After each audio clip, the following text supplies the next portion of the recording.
E obrigada pela presença nesta revista de imprensa. Vamos começar por uma situação que foi muito falada ao longo da semana e será ainda certamente, tem a ver com a espera da decisão do Tribunal Constitucional a propósito do Orçamento do Estado.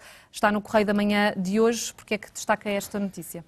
Destaca precisamente pela importância que o Tribunal Constitucional pode decidir favoravelmente às medidas do Governo e isso é um bom sinal porque estamos a caminho de sair desta crise, embora ainda vá demorar bastante tempo, mas estamos nesse rumo. Se o Tribunal Constitucional considerar precisamente inconstitucionais uma série de medidas que estão no Orçamento de Estado, podemos ir para o abismo. Vamos para um segundo resgate, podemos ir para novas eleições, não sabemos. Há notícias sobre pessoas dentro do Governo que dão uma informação no sentido contrário. E eu escolhi esta notícia para também poder fazer aqui algumas reflexões de quem, e ainda bem, não entende muito de leis e talvez também por estar um bocadinho afastado, talvez,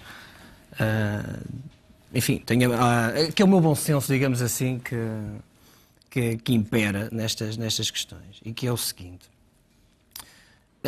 Fala-se na questão da sobretaxa extraordinária nas pensões acima de 1.350 euros e no corte dos subsídios. As pensões, a partir de um determinado montante, têm tabelas próprias, sem pagar o IRS. Não percebo por que razão é que as pensões também não podem sofrer uma taxa extraordinária, como eu e você também estamos a pagar, portanto, e estamos a trabalhar. Não percebo qual é a diferença. Outra questão, e essa é que me faz mais confusão, é que porque é que o corte num subsídio de uma pensão é considerado inconstitucional? A Constituição era exatamente a mesma, e nós durante mais de 20 anos as pessoas só recebiam 13 meses de pensões. Portanto, é uma questão que eu deixei aberta, uma reflexão que eu faço. É que a questão é exatamente a mesma. Houve alterações constitucionais, mas não nesta matéria. Por que razão é que durante mais de 20 anos as pessoas recebiam 13 meses e agora não é possível cortar um mês na pensão? Acho que houve aqui alguma inabilidade do Governo, é um facto. Porque muitas vezes os juízes, e agora vê-se na questão das autárquicas, o de e o da, portanto a questão da vírgula às vezes é importante, e às vezes falta um bocadinho de bom senso a quem não olha o contexto à sua volta, nomeadamente a gravíssima crise que Portugal está a viver. E acho que o Tribunal Constitucional devia levar isso em atenção, coisa que não levou apenas em parte, dizendo que as anteriores medidas do ano passado, neste caso o Orçamento do Estado de 2011, e portanto as contas de 2012, que só a partir de janeiro deste ano é que, enfim, isso deveria nos fazer refletir um bocadinho a todos sobre o papel do Tribunal Constitucional, mal comparando, e era isto também esta mensagem que eu ia deixar passar, mal comparando, se me permite. É como se nós estivéssemos num grande navio, e neste caso é um navio português, que prepara-se para afundar, mas e se não tomarmos uma série de medidas rapidamente, vamos morrer todos. Mas não está previsto nos regulamentos dos procedimentos de salvação do navio, não está previsto uma determinada situação. Portanto, nós não podemos utilizar, portanto, vamos morrer todos porque não está no regulamento, neste caso não está na Constituição.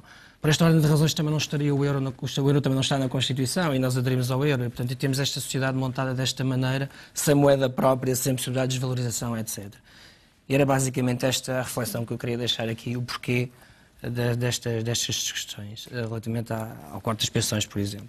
Pegando na importância que falava logo de início desta decisão do Tribunal Constitucional, que consequências é que isso pode ter em termos políticos, por exemplo, para o país? Há uma falta de legitimidade do Governo para continuar, por exemplo? Legitimidade não há falta de legitimidade. Agora, confesso que quem tem um projeto para o país, tem uma ideia. Aliás, que este Governo, a bom ver, não tem grande margem de manobra. Este ou o outro estão a seguir uma receita imposta por fora, imposta por nossos criadores. Porque é uma coisa que as pessoas se esquecem, é que há dois tipos de bancarrota. Há um tipo de bancarrota, como aconteceu na Argentina, que foi o caos, e acho que toda a gente sabe, nem vale a pena falar, em que há fome, as pessoas não têm dinheiro, empresas a fecharem catadupa, atos de vandalismo, a assaltar supermercados, é o caos. E nós chegámos a uma bancarrota, efetivamente. Mas é um outro tipo de bancarrota. É que veio uma troika, temos países amigos, felizmente, e que nos deram a mão. Senão nós estaríamos na situação da Argentina. Qualquer cidadão em Portugal não sente uma verdadeira, ainda não sentiu, e espero que não venhamos a sentir, uma verdadeira bancarrota na pele, que seria, repito, como a Argentina, o caos. Precisamente porque, de facto, tivemos os países amigos que nos ajudaram e as coisas estão minimamente compostas para que nós possamos sair desta crise e que vai demorar muitos anos. Uma medida do Tribunal Constitucional neste sentido é muito complicado. O Governo pode mandar a toalha ao chão. Podemos ter um Governo de gestão durante os próximos tempos. toda a imagem que tem vindo a ser construída, e até de uma forma silenciosa, para que as taxas de juros venham por aí abaixo, e que têm vindo, como se sabe, porque nós precisamos voltar aos mercados financeiros, não ter dependência direta da Troika, etc. Tudo isso pode ir para água abaixo. As taxas de juros podem voltar a disparar. Já agora, só uma nota. Quando se fala na questão do corte dos 4 mil milhões na despesa pública, o déficit da despesa do setor Estado, é de 10 mil milhões, não é de 4 mil. Quando se fala em 4 mil milhões, o restante, e cerca de 3 a 4 mil milhões, é precisamente nisso que o Governo aposta. Muitas vezes ouço acusar Vítor Gaspar relativamente às previsões erradas. Ele, o Banco Central Europeu, a União Europeia, sabem bem que as previsões são erradas, mas jogam com a imagem externa do país precisamente porque as taxas de juros vão descendo. É aí a grande aposta do Governo, e o Governo não diz isso. E também, infelizmente, não há muita gente que diga pelo Governo. É a estratégia silenciosa do Governo, é os outros cortes de 3 a 4 mil milhões ser por via de pagamento de juros passarem a metade. Eles neste momento são cerca de 7 mil e tal milhões, já chegaram aos 8 mil milhões no Orçamento de Estado, e já quem disse, e é verdade, que é o Orçamento da Saúde só para juros. Se as taxas vierem para aí abaixo, estamos a falar de 3 a 4 mil milhões a menos, portanto, só em juros, portanto, não estamos a falar rigorosamente mais nada. O Governo aposta muito nisso, isso é um corte. O outro corte é os 4 mil milhões. E depois 2 a 3 mil milhões são os chamados ajustamentos automáticos. Vou-lhe dar um exemplo, não reparo muito nos números, é mesmo só a título académico. O Governo deixa de gastar 500 milhões com subsídio de desemprego, por hipótese, porque se criou imenso emprego. Por sua vez, as pessoas passaram a trabalhar e a descontar e o Estado arrecada mais 500 milhões de impostos. Só que isto estão 1.000 milhões, percebe? Chamados ajustamentos automáticos. E é assim que nós vamos conseguir sair desta crise. Se por acaso o Tribunal Constitucional declarar inconstitucionais algumas medidas do Orçamento de Estado, nomeadamente esta que eu dei o exemplo, efetivamente vamos ter um segundo resgate de certeza absoluta, vamos mergulhar numa crise profundíssima. Ou foi levantado agora um precedente com Chipre, que por um lado eu até acho muito bem, mas não temos tempo para falar nisso, mas qualquer dia os nossos parceiros fartam-se de nós saímos do euro e de repente, falo para mim também, tenho uma hipoteca de uma casa para pagar, há uma desvalorização, passamos ao escudo, há uma desvalorização da moeda, nós passamos a ter, imagine, 1.000 euros de ordenado, que por sua vez desvaloriza assim 5 vezes, imagino, por hipótese, pode ser mais, pode ser menos, enfim, é uma hipótese académica também, só para ilustrar o exemplo, e passamos a ter uma dívida, neste caso da nossa casa ao banco, é uma hipoteca, por hipótese, 5 vezes superior ao salário que nós temos, não é? Porque cresceu 5 vezes a dívida, manteve-se nos euros e nós passámos ao escudo com uma legislação da moeda. Seria o caos. E ainda relacionado com tudo isso que temos estado aqui a falar, há o flagelo do desemprego, que está em destaque também, em grande destaque hoje no Jornal de Notícias. Eu peguei aqui em 3 notícias relativamente à questão do desemprego e queria interligá-las. Jornal de Notícias, desemprego é bomba relógio, pronto, está a explodir. Isto tem a ver com o fruto do desenvolvimento económico que tivemos nos últimos 30 anos. O nosso modelo económico está profundamente errado, empresas muito viradas para dentro e não para a produção de bens e serviços para exportar. Sobretudo, faz parte dos livros, economias pequenas têm efetivamente que se virar para a exportação. Depois, por contrapartida, no Diário Notícias, há 1.300 vagas para guardas noturnos que as câmaras não preenchem. Câmaras municipais que, agora com esta questão da vinda da Troika, o Governo estaria obrigado a fazer com que as câmaras municipais terminassem com algumas empresas municipais que servem para cargos políticos perfeitamente desnecessários. Havendo tanto desemprego, as câmaras não criam emprego quando efetivamente há disponibilidade para o fazer, mas depois não extinguem as chamadas empresas municipais para eliminar gastos perfeitamente desnecessários. É curioso.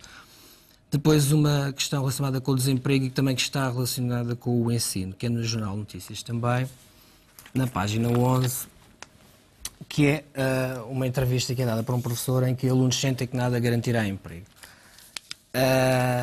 E isto leva-nos para uma questão que tem a ver com o nosso sistema de ensino, que na minha ótica está profundamente errado. Ou seja, eu já uma vez falei sobre isto aqui, que é, e já agora fazer a ponta entre o corte dos 4 mil milhões. É uma opinião vinha, vale o que vale, embora já tenha ouvido também algumas pessoas na sociedade portuguesa com esta opinião, que é, por que razão é que o Estado português tem ensino superior público? Numa altura em que ele não faz falta praticamente em quase nenhum setor. Admito que se pudesse cortar por aí, admito que o Estado pudesse manter alguns cursos abertos, precisamente naquelas áreas em que o país carece.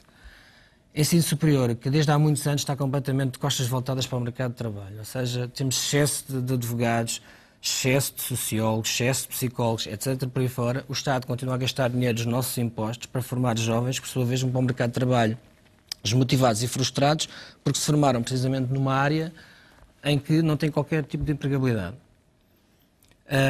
Nada há de mais profundamente errado numa sociedade. Portanto, ou seja, o Estado devia limitar-se, repito, a formar gente das quais as empresas necessitam e cortar precisamente onde não faz falta, neste caso, todos estes cursos que eu te falei aqui, e podia deixar isso para o setor privado, porque nada impede que uma pessoa se possa licenciar no privado e pagar do seu bolso. Era esta também questão que queria falar relativamente ao emprego e relativamente ao ensino.